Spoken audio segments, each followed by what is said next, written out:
হবে না, সূর্যও না, চন্দ্রও না, আলো বাতাস রোদ বৃষ্টি কেউ না, একটা মানুষও না, একটা মানুষও না। এ দুনিয়া বড় স্বার্থপর, বড় স্বার্থপর।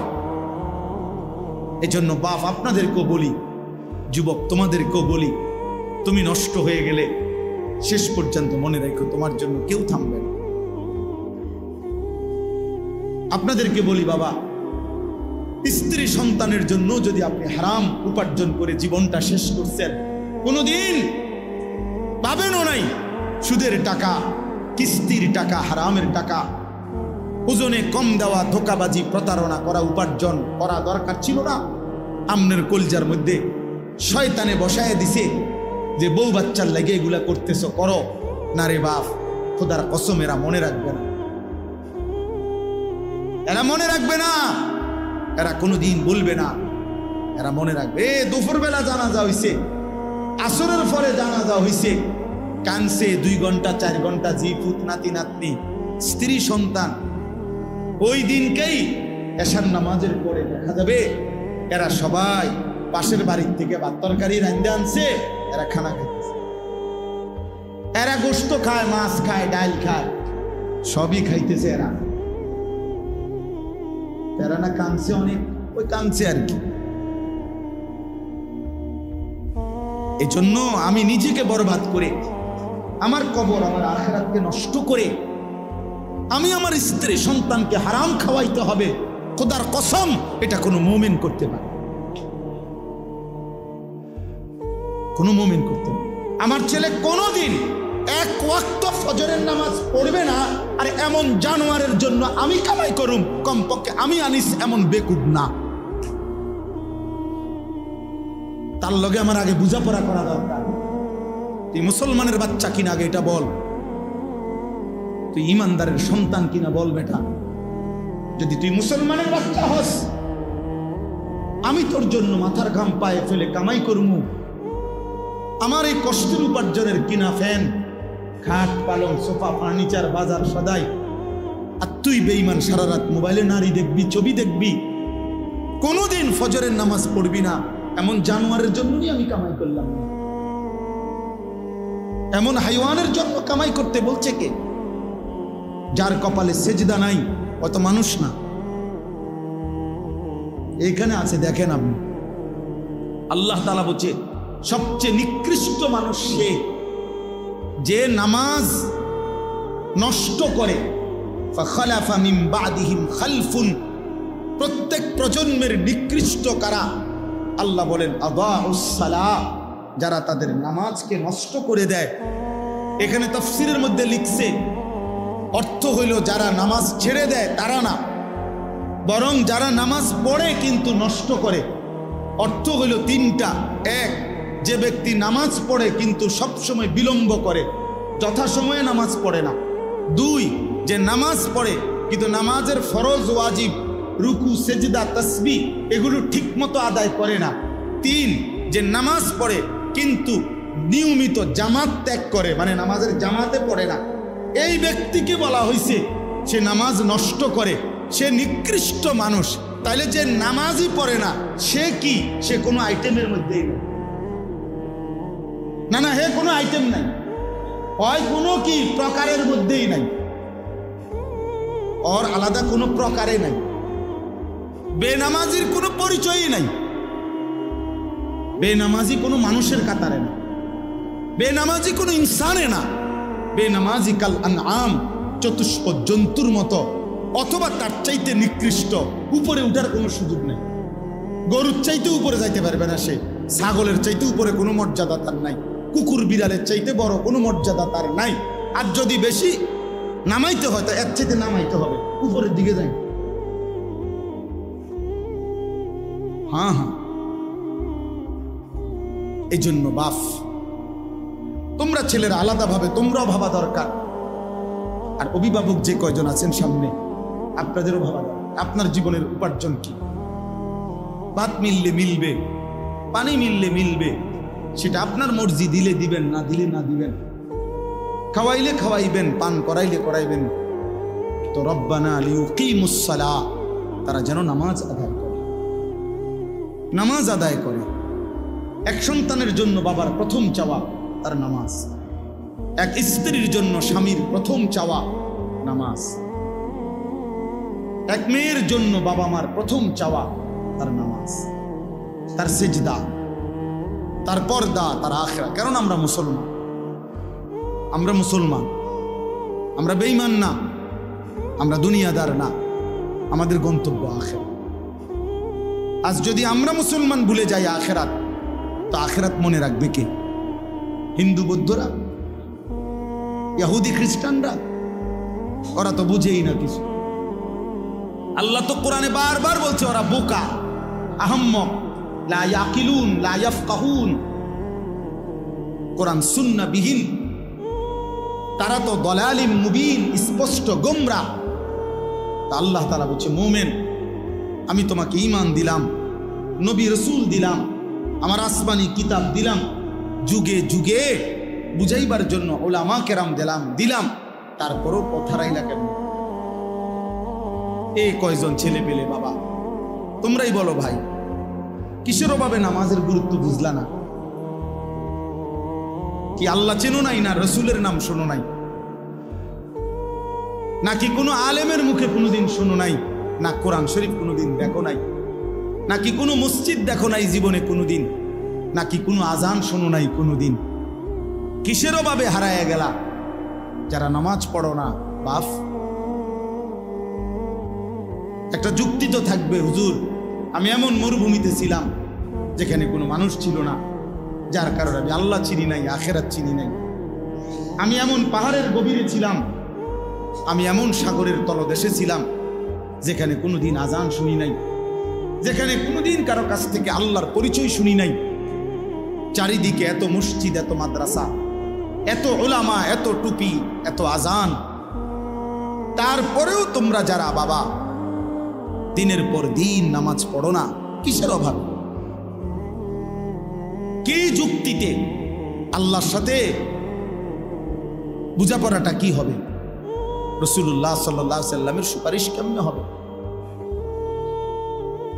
কেমনে হবে? আল্লাহর নবী সাল্লাল্লাহু আলাইহি সাল্লাম বলেন, বেঈমানের সাথে ইমানদারের চুক্তি, আল্লাহর নবী বলছে আসসালাহ, নবীজি বলছেন আল আহাদ, চুক্তি। মানে আল্লাহ তাআলার নবী বলছে, আমরা যেন বেঈমানের সাথে এই কথার ওয়াদা করে নিছি, চুক্তি করে নিছি, তুই আল্লাহকে সেজদা দিবি না, আমি ওয়াদা দিলাম, আমি তোর সাথে চুক্তি করলাম, আমি মৃত্যু পর্যন্ত আমার আল্লাহকে সেজদা। এটা হলো মুমিন আর কাফেরের চুক্তি। অর্থাৎ তুই সেজদা দিবি না, আমি দেব। আল্লাহর নবী বলছেন, ফারকু বাইনানা ওয়া বাইনাল কুফরি ওয়াশ শিরক, আমাদের ইমানদারের মাঝে আর মুশরিক কাফেরের মাঝে পার্থক্য আসসালাহ, নামাজ।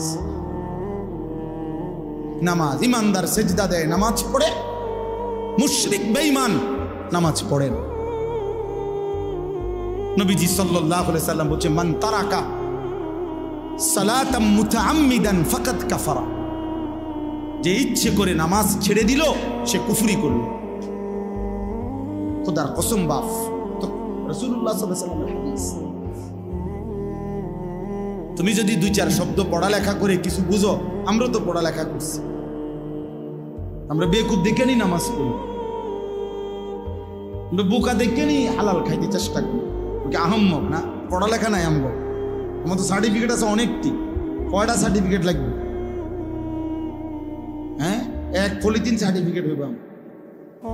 ওই যে সারা বাংলাদেশে ফার্স্ট হয়েছে আলহামদুলিল্লাহ, সারা বাংলাদেশে 1998 সালে সমগ্র বাংলাদেশে 1 নম্বর হয়েছে।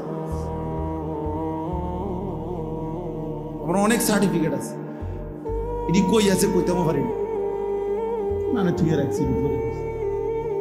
অর্থ হইল তো বোকা না, সেজদাওয়ালা কি বোকা চাচা?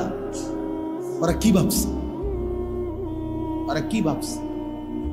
শয়তান দুশ্মন ওদেরকে একটা চুলের মধ্যে লাগায় রাখছে, যে সারাদিন চুল ফিরাইবা এভাবে, এদের একটা কাম দিছে, শুধু চুল এটারে ফিরাইবা, চুলের উপরে 3 মাসের ডিজাইন বদলাইবা, চুলের উপরে কমপক্ষে 500 টাকা চুলের সেলুনে খরচ করবা, কারণ একেবারে স্পষ্ট কথা মনে রাখবেন, ছেলে বাবা মনে রাখো, চুলের উপরে ব্যস্ত থাকা, চুল নিয়ে, চুলের সৌন্দর্য, চুলের মধ্যে রূপচর্চা, চুল নিয়ে ব্যস্ত থাকা, এটা নারীর স্বভাব। এই জন্য এই পৃথিবীতে নারীর চুলের জন্য হাজারো আইটেমের তেল প্রসাধনী আছে। নারীর সৌন্দর্য তার চুলে, এজন্য নারী তার চুল সুন্দর রাখা, লম্বা করা, চুলের উপরে, সৌন্দর্যের উপরে বহু ফিকির করে। এজন্য যেই সমস্ত ছেলে এই চুল নিয়ে ব্যস্ত, তোর মধ্যে মূলত পৌরুষ নাই, নারীর স্বভাব তোর উপরে গালেব, এই জন্য তোর মধ্যে এই মানসিকতা। পুরুষ যেটারে বলে ওটা তুই হারায় ফেলছ। যারা তাদের মনের চাহিদার অনুসরণ করে, এই প্রিয় যুবক কিশোর বাবা, বুঝতে শেখো বাপ, নিজের হাতে নিজেরে তুলে নিও না বাবা। এই পৃথিবীতে মানুষের বাচ্চার গরু ছাগলের বাচ্চা এক না। গরু ছাগলের বাচ্চা এটা নিজের মতো চললে কোনো অসুবিধা হয় না, যার কারণে 2 বাজার পরে গাবি বিক্রি করে দেয়, বাচ্চা এমনি বড় হয়ে যায়। বাছুর অসুবিধা হয় না, কারণ দুধ খানার মাসালা, ঘাস খানার মাসালা, আর তেমন কিছু নাই। কিছু দুধ খাবে আর ঘাস টাস খাবে, দৌড়াদৌড়ি করবে। এই গাভীর বাচ্চার এর দূরে মূল বিষয়। কিন্তু মুসলমানের বাচ্চা, মানুষের বাচ্চা এটা না ভাইয়া। মানুষের বাচ্চার ইমান, ইসলাম, আখলাক, লেনদেন, আদব, আচরণ সব কিছু সুন্দর করা, ওই আলোকে জীবন গড়া, কবর ঠিক রাখা, হাসরের ময়দান আখেরাত ঠিক করা, এটা পুরা একটা জিম্মাদারি। এই জন্য আল্লাহ তাআলা একটা বাচ্চাকে লাওয়ারিশ দেয় নাই। মাথার উপরে তার মা, বাবা, দাদা, দাদি, নানা, নানি, বড় ভাই, বড় বোন, চাচা, মামা, ফুফা, খালু, এত অভিভাবক দিয়ে আল্লাহ তাআলা তার মাথার উপরে রাখছেন যেন সে উত্তম আখলাক নিয়ে জিন্দেগি গঠন করতে পারে। এটা লাওয়ারিশ না, লাওয়ারিশ না। এজন্য প্রিয় ভাই আমার, আল্লাহ বলছে ওয়াত্তাবাউশ শাহওয়াত, যে তার মনের চাহিদার অনুসরণ করে, তার মনে যা চায় তা। কিসের আল্লাহ, কিসের রসুল, কিসের কোরআন, কিসের কিতাব? হুজুর আমি কিচ্ছু মানি না, আমি মুক্ত, আমি স্বাধীন, আমার মনে যা চায় তা। আমি 3 মাস আগে চুল রাখছি এভাবে, এখন রাখছি এভাবে। আমি একবার পরছি সিপা ফ্যান, আবার পরি ডোলা ফ্যান। আমার যা মন চায় তাই। আমি মন চাইলে দাঁড়াইয়া পেশাব করি, মন চাইলে বসে পেশাব করি, মন চাইলে হাঁটতে হাঁটতে পেশাব করি। না রে ভাইয়া, এটা মুসলমানের জিন্দেগি, এটা মানুষের জীবন না, এটা মুমিনের জীবন না বন্ধু। নিজের হাতে যে নিজেকে তুলে নেয় সে শয়তান, সে শয়তান, ইবলিস।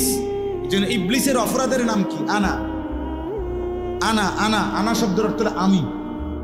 কোরআন শরীফে আছে, আল্লাহ তাআলা জিজ্ঞেস করছে সেজদা দিলি না কেন ইবলিসকে? বলছে আনা খায়রুম মিনহু, আমি তার চাইতে উত্তম। আল্লাহ বলছে কি বললি? আমার সামনে বললি আমি, আমি আল্লাহর সামনে, যা ফখরুজ, বের হ অহংকারী, আজকের থেকে কিয়ামত পর্যন্ত তোর উপরে আল্লাহর লানত। যা, সেই যে তাড়ায় দিল, আর কোনোদিন ফিরতে পারছে? আমি, আমার যা মন চায় তা। আপনি কে? হুজুর আপনার সমস্যা কি? আমি তো অনেক সময় বলি, অনেক ছেলেপেলে আছে না এমন, তারা একটু ভালো কথা বললে, হ্যাঁ আপনার সমস্যা কি? তারা আরে বেটা বেউকুফ, আমার কি সমস্যা? তোরে না সমস্যা বেটা, আমার সমস্যার জন্য তো আমি বলছি না, তোর সমস্যা। তোর এই নারী ছবি, অশ্লীল দৃশ্য, বেনামাজি জিন্দেগি, ফজরের নামাজ না পড়া এই জীবন তোমারে জাহান্নামের আগুনে ফেলে দিবে। আমি তোমারে মায়া কইরা ধাউ ধাউ আগুন থেকে বাঁচাইতে চাই, এই জন্য ডাকছি। তো সমস্যা আমার হবে কেন? সমস্যা তোমার। নবীজি সাল্লাল্লাহু আলাইহি সাল্লামের হাদিসে আছে, নবীজি বলছে আমি চেয়েছি আমার একটা একটা উম্মত কোমরে জড়াইয়া ধরে হলেও জাহান্নামের আগুন থেকে বাঁচাইতে। সর্বশেষ কথা, ফাসাউফা ইয়ালকাউনা গাইয়া, আল্লাহ বলে এই 2টি মন্দ অভ্যাস, যারা তাদের নামাজ নষ্ট করে, মনের ইচ্ছা মতো চলে, তারা নিকৃষ্ট প্রজন্ম, মন্দ উত্তরসূরি। আমি আল্লাহ তাদেরকে জাহান্নামের সবচেয়ে নিকৃষ্ট গর্ত গাই, এই গাই নামক গর্তের মধ্যে ছুঁড়ে মারে। পুরা জাহান্নামের মধ্যে সবচেয়ে নিকৃষ্ট একটি আযাবে, সবচেয়ে ভয়ঙ্কর একটা গর্তের নাম হলো গাই। তাফসীরে আছে।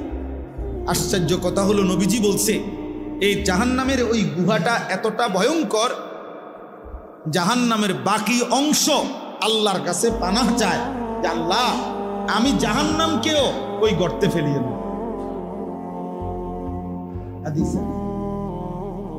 আমি জাহান্নামকেও কি করেন না, ওই গাতার ফেলে। আল্লাহ বলছে ফাসাউফা ইয়ালকাউনা গাইয়া, আমি ওই নাফরমান যে নামাজ নষ্ট করে আর তার মনের মতো চলে, আমি তার সেই গাই নামক জাহান্নামের গর্তে ছুঁড়ে মারব। আল্লাহ বলেন যে বান্দা তওবা করে গুনাহ ছেড়ে আমি আল্লাহর দিকে ফিরে আসে, ও আমানা, এবং আমি আল্লাহরে মেনে নেয়, ও আমিলা সালিহান, এবং নেক আমল করতে থাকে, ফাউলাইকা ইয়াদখুলুনাল জান্নাহ, আমি আল্লাহ ওয়াদা দিলাম এরা সকলেই জান্নাতেই প্রবেশ করবে। ওয়ালা ইউজলামুনা শাইআ, কোনো জুলুম করা হবে না। অর্থাৎ পিছনের ওই গুনাহগুলোর কারণে লজ্জা দেওয়া হবে না, বরং তওবা করে ফিরে আসলে, নতুন করে বন্দিগি শুরু করলে আমি আল্লাহ এখন থেকেই তারে জান্নাত দিয়ে দেব। এই জন্য প্রিয় ভাই, প্রিয় কিশোর, নওজোয়ান, বয়স্ক বাবা, আমিও, আমরা সবাই মিলে চলেন আল্লাহর দিকে ফিরে আসি। কার দিকে বলেন না, কার দিকে ফিরা দরকার? নবী সাল্লাল্লাহু আলাইহি সাল্লামের সুন্নাতের দিকে। আল্লাহ তাআলা আমাদেরকে তৌফিক দান করেন। আল্লাহ, ছোটবেলায় আমরা যখন মোটামুটি পড়ালেখা করতাম, আমাদের বুঝের বয়সে আমরা ছোটবেলায় দেখছি যে ডাক্তার, একজন ডাক্তারই এমবিবিএস ডাক্তার সব রোগের চিকিৎসা করত। যে কোনো রোগীকেই ওনারা ওষুধ দিত আগে। কিন্তু আজকে 30 বছরের ব্যবধানে আইসা, 20-25 বছরের ব্যবধানে আইসা, এখন পরিস্থিতি হলো এমন, মানব দেহের প্রত্যেক অঙ্গের আলাদা আলাদা স্পেশালিস্ট থাকে, আলাদা আলাদা ডিপার্টমেন্ট। নাক কান গলা আলাদা, চক্ষু আলাদা, ব্রেনের আলাদা, অনেক ডিপার্টমেন্ট, অভাব নেই। আলাদা আলাদা বিষয় ডাক্তার। আগে এমন ছিল না, আগে একই ডাক্তার সব ওষুধ দিত। কিন্তু পরিবেশ পরিস্থিতি, প্রয়োজনীয়তার বিবেচনায় ভিন্ন ভিন্ন আলাদা আলাদা ডিপার্টমেন্ট করা হয়েছে। তাইলে একটা সময় আমরা মাদ্রাসায় পড়তাম,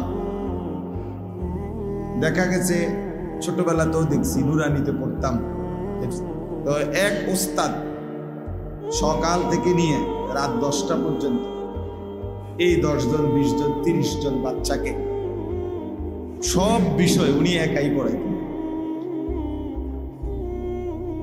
সময়ের প্রয়োজনে এখন বিষয় ভিত্তিক আলাদা আলাদা শিক্ষক ভিন্ন ভিন্ন রাখা আছে।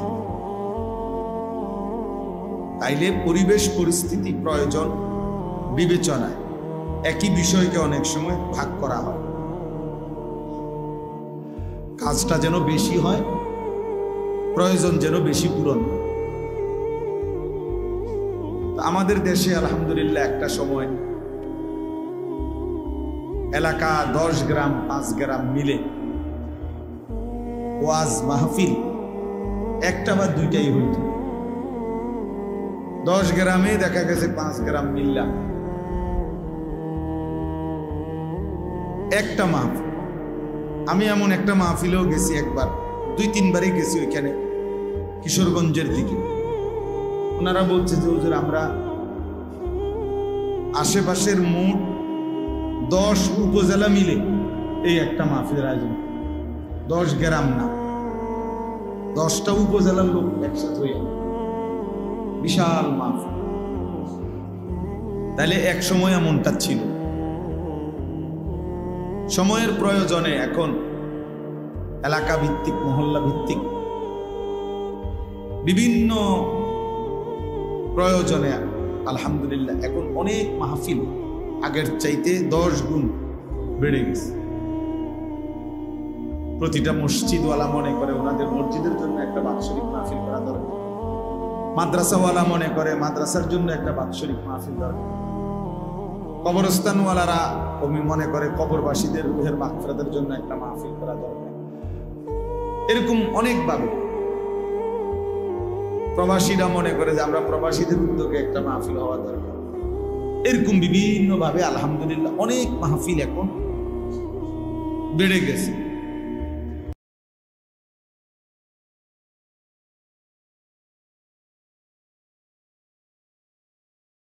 أعوذ بالله السميع العليم من الشيطان الرجيم.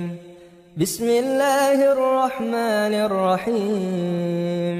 الحمد لله رب العالمين الرحمن الرحيم مالك يوم الدين إياك نعبد وإياك نستعين اهدنا الصراط المستقيم صراط الذين أنعمت عليهم غير المغضوب عليهم ولا الضالين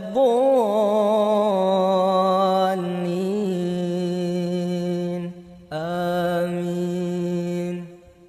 بسم الله الرحمن